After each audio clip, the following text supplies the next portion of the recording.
Hey everybody, I'm Colby DeRodeff, the CEO and co-founder of Abstract Security, and this is the Abstract Streamcast. I'm joined today by Jon Oltsik, former ESG analyst and security operations aficionado. Hey John, Hi, Colby. how are you doing today? I'm great. How are you? Yeah, hanging in there, hanging in there. It's Good. Wednesday, making it through the week, so it's great to be working with you. You're somebody I've been following throughout my career for a long time. Back, when I was at ArcSight and at Anomaly, we worked together, and so I've just kept track of the work you do out there. It's not too many people out there that have been kind of kicking around in the SIM space since its inception, but you really have had the catbird seat over the years with an amazing amount of insight into what customers are looking for and early access to technological advancements that are driving this market. So let's talk a little bit about the evolution of SIM and kind of your perspective on how we landed here today having this conversation. I like to go back to the early days when we were talking about perimeter use cases, IDSs, firewalls, etc. So love to hear your perspective. Yeah, that was the use case then because aggregating all those logs was difficult. And so it was basically a correlation engine just to say, okay, if the IDS is screaming at me, what's the firewall saying? And then it expanded from there. And and as it did so, it had to scale quite a bit, and the events per second was a big metric. It shifted gears a little bit in the 2006 timeframe or so with compliance, and over time, it's sort of been an overall kind of data management, log management, and analysis engine, and that's kind of where we stand today. Yeah, it seems like it's gotten almost a little less exciting with all the kind of data management aspects and the growth of the data that having to deal with that level of scale is really hard for a lot of organizations, especially with transition to the cloud. You know, you recently wrote an article on making a shift to more of an architectural approach. Is that kind of one of the drivers behind that? Can you talk a little bit about that? Yeah, it is, and I should say that in 2016, while I was at ESG, I recognized this, and we came up with this acronym called SOPA, Security Operations and Analytics Platform Architecture. And in that, we talked about a common data service level, data service layer. Now, at the time, we weren't thinking cloud, but we were thinking that there needs to be just common access to all the data and easy access for the analytics engines. Now, again, if you fast forward to today, the amount of data has just exploded. And collecting that, processing that, moving it around, and then dealing with new data sources, new data formats, it's gotten to be a major challenge to security analytics. So the thought always has been, well, why are we doing that? We've seen that in other parts of the technology market where there was a very strong data management engine and then analytics tools plugged into that. So it just seemed and still does seem logical to me that that would happen in security.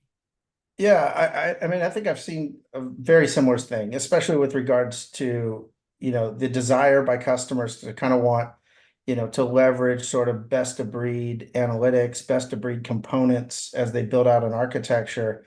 The data volumes, I mean, going back, we used to do all of our performance baselining around an event size, right? And an event size being, 1K.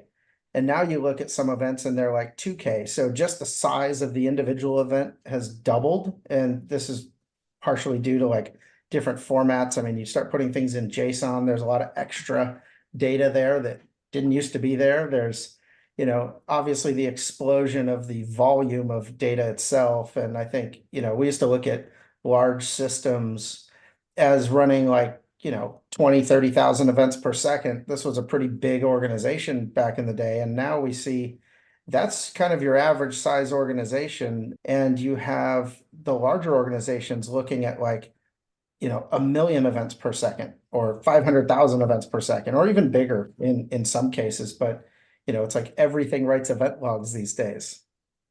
Yeah, so true. And it goes back to what we started with, and that was when we were collecting events from perimeter devices, there was some limitations around how much we would have.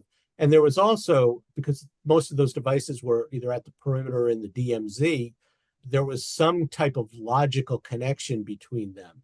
And now, if you think about security cyber attacks, something may happen on your cloud that was related to an endpoint offshore in some country, and that data traveled over multiple networks through lots of devices that are geographically distributed.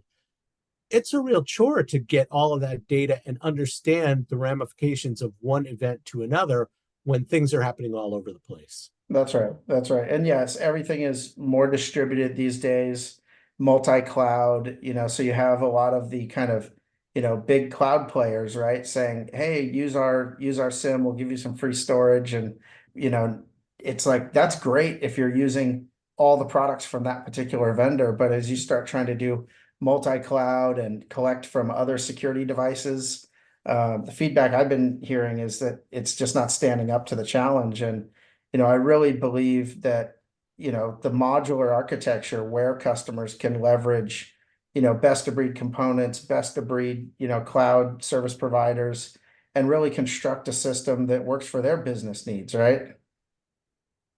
Yeah, exactly. Otherwise, you end up with centers of excellence, and which is fine, but it's a walled garden.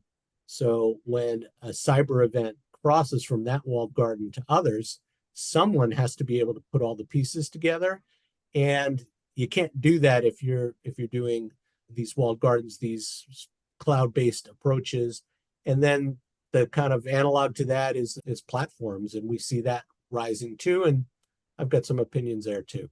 Yeah, yeah, definitely want to hear your opinions on that. I mean, I do like part of me, I always believe in building a platform, right? I always want to build a technology stack that customers can build upon and, build their own content. Anything I can build, they should be able to build on top of our platform, right? Because it needs to be extensible. We're never going to solve every use case out of the box, right? So I want customers, partners, et cetera, to be able to build upon a complete platform. But, lift and shifting your SIM is a big job. I mean, this could be a 1 to 2 year journey depending on the size of the customer. And so I think it's important to, think about kind of a crawl, walk, run approach when you're doing that. But yeah, we're definitely hearing a lot of talk about platformization. It reminds me of like the Symantec's and the McAfee's back in the 2000s. You get your AV, get your firewall, get your gateway, get your SIM if you could, call it a SIM back then. But yeah, what are your thoughts on some of the platformization talks we're hearing? Well, it platforms can be a great solution if you're an SMB or a small enterprise. But I think even those customers would have a choice between a platform and an outsourced solution. So MDR or MSSP type solution, because they're probably resource constrained. They probably don't have the staff or skills that they need. And that's a lot to running, even if you get rid of all the point tools and aggregate into a platform, you still need those dynamic skills. You still need specialized skills. So that's a choice for the mid-market. Now, for the enterprise, to me, if I could draw a curve, I would say, there's a curve of how quickly we can progress in security. And that, I think a platform can accelerate that. And maybe generative AI or AI in general can accelerate that. But I think the amount of change that's happening in the IT world, the amount of change that's happening in the adversary world is the slope of the curve is much steeper than what we can achieve with a platform. And so how do you bridge that gap? You're going to bridge that gap with specialization, specialized tools, specialized knowledge, and then you need to piece that together. And that's where I think platforms kind of will fail, is that regardless of who the vendors are, and there's some really strong vendors building platforms, I don't think they can run as fast as the requirements dictate. And that's, to me, that's the danger up ahead.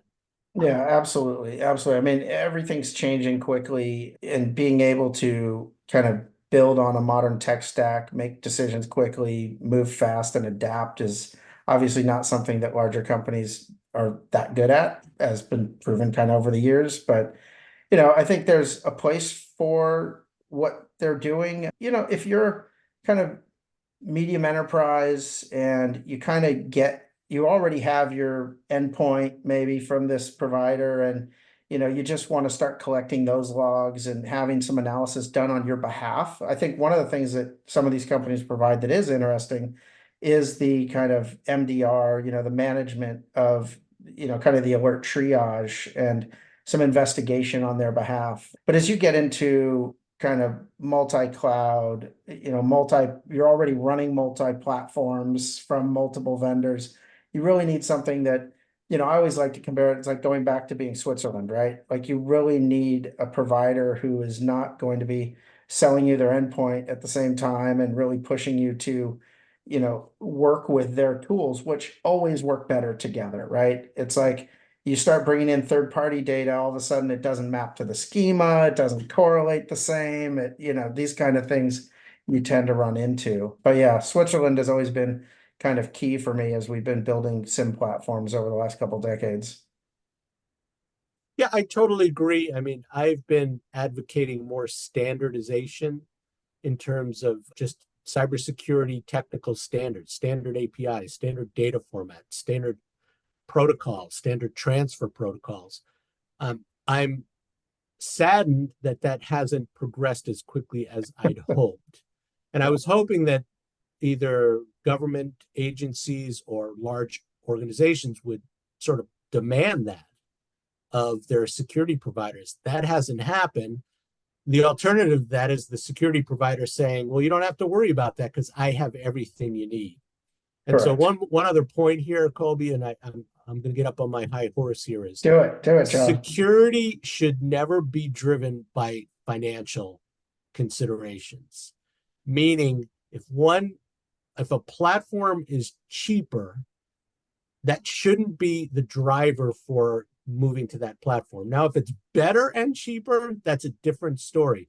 But cheaper, the CFO pushing this on the CISO, that should never be the way we go. The CISO and the CIS and the security staff needs to determine the best technology fits, the best technology stack for their environment in their industry at a particular time and space. And as soon as we introduce, well, this one's cheaper and we're already doing business, we already have big contracts, there's going to be a sacrifice. And we've already seen that. So I'll get off my high horse now, but to me, that's a really important point. Yeah, I couldn't agree with you more. And I'm 100% on board with the standardization piece, right? I mean, that's something I've been involved with for years. I mean, even back at ArcSight, we created CEF, right? Common Event Format. And that was myself and Raphael Marty. We wrote that. And it was great because everybody started using it. And it actually made the collection of logs, whether you're using ArcSight or Splunk or Q, it didn't matter, right? We all just supported Ceph, right? And we didn't even call it ArcSight Ceph. We just called it Common Event Format. And it worked really well back then. Now there's lots of variations to it. And now everybody's kind of got their own. Palo Alto has theirs and, Splunk has theirs. And so we had something and then we all moved away from it. And I'm not saying that it was perfect and maybe there's reasons why we moved away from it. That's great. I am excited about what's going on with OCSF. That's definitely something that, we support from a data input, data output perspective. And I think, say what you will about Styx Taxi, right? But that was a great effort being driven, by MITRE and Oasis and FSISAC and HISAC, all the ISACs really participating. And we did some great work to be able to share threat intelligence across organizational boundaries in a format that everybody understood. And I think we need to take OCSF with the same level of seriousness, and folks need to support it. I mean, I think that I really want to see the vendors that are, behind it actually using it as well, right? So it's not just a hype cycle, but it's actually something that we are all using. I do too. I couldn't agree with you more. And as a security industry, we can't manage standards like the rest of the technology world does, where you have a number of engineers from different companies with different agendas, and they get into technical debates. And we're talking about protecting our digital assets, our critical infrastructure, and lives. And so we need to come to agreements on standards. We need to certainly improve them over time, but we can't get into the typical standard body bickering and That's right. long development cycles and things like that. Again, I've been in security for over 20 years. I can't believe we still are having this debate, but what do I I know? know, What do right? I know, Colby? Hey, you want to hear another one that's pretty funny along those lines? And I agree with you. This is something, this conversation's been going on for way too long. Here's another one that's really funny. So I talked to a lot of customers and they're like, so you can tell me when that device stops sending me logs? And I'm like, yeah. And like, you can do log health? I can't believe 20 years later, we're still talking about log health, right? That's a crazy one to me. And that was off the cuff. I mean, that was, not something I was planning to bring up today, but you have conversations that have been going for a long time. Like that's one of them that really, took me by surprise that that's not a problem that's just been like solved, but yeah, it's crazy, crazy. So look, I think, this was a great conversation, John. I'm excited to be working with you. I like to say the future of security operations is abstract, pun intended. But seriously, I feel like we're at an inflection point. I think the customers are tired of the status quo, and I think as an industry, we're all kind of looking for what's next, right? So I really liked the paper you wrote and enjoyed the time we get to spend together. So yeah, I appreciate you coming on today and having a chat with me. My pleasure, Colby. As you know, I'm pretty passionate about this topic, so have me back whenever you want. Absolutely. We should catch up on a regular basis like this. I think it's good for the industry and we'll keep pushing on that OCSF and some of these standards as well. Please do. All right, John, thanks very much, and I'll chat with you soon. All right, Colby, be well.